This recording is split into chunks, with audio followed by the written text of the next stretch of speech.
Arthur Conan Doyle, The Adventures of Sherlock Holmes. Excerpt from Welcome to Edenberg by Marge Pierce. Features section, September 5th, 1988.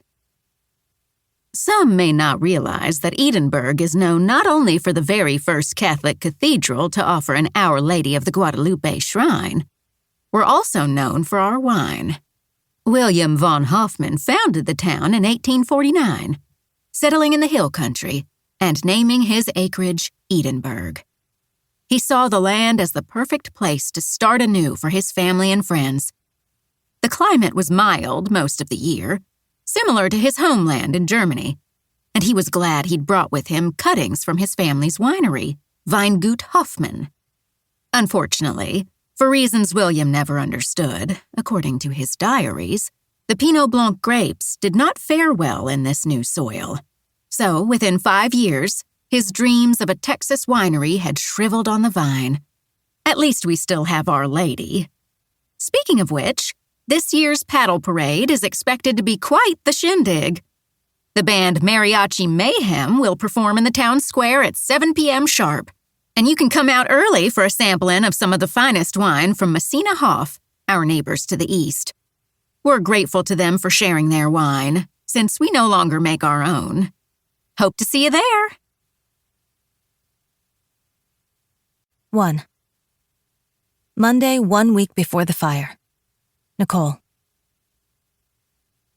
Nichole pulled on purple running shorts before plodding to the bathroom and gulping down 4 ibuprofen. Last night's whiskey sours had been the wrong libation for the eve before school started.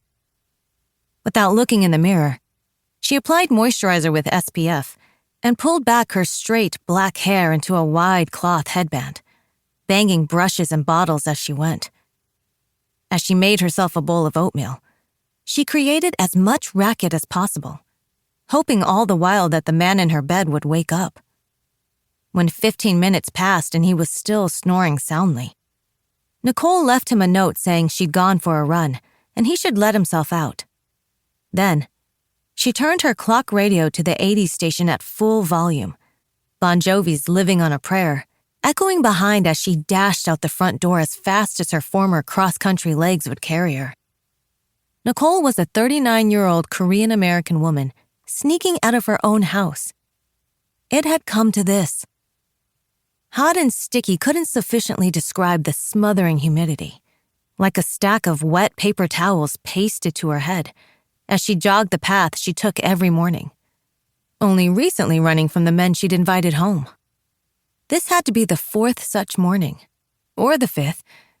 Oh, God, had she actually lost count? She was not supposed to be one of those women.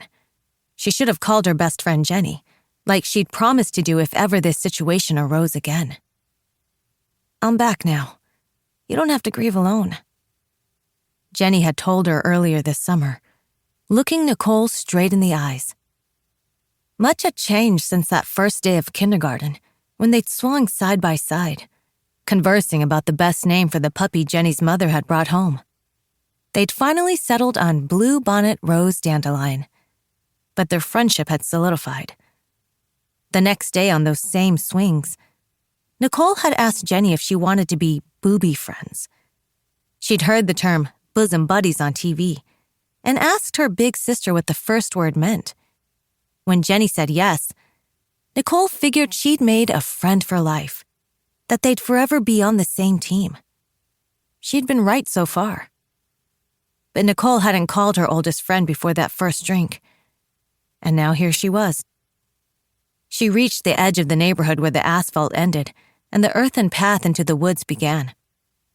As she kept her eyes on the horizon, she tried to recall the sum total she knew about the man she'd left alone in her house. 1. He was mixed race, half Native American and white. 2. He took up much of her queen bed, which meant he was more than 6 feet tall. 3. She was pretty sure his drink of choice had been a gin and tonic. 4. He worked in air conditioning, or maybe he was a mechanic? Something with his hands. 5. He could say the alphabet backwards.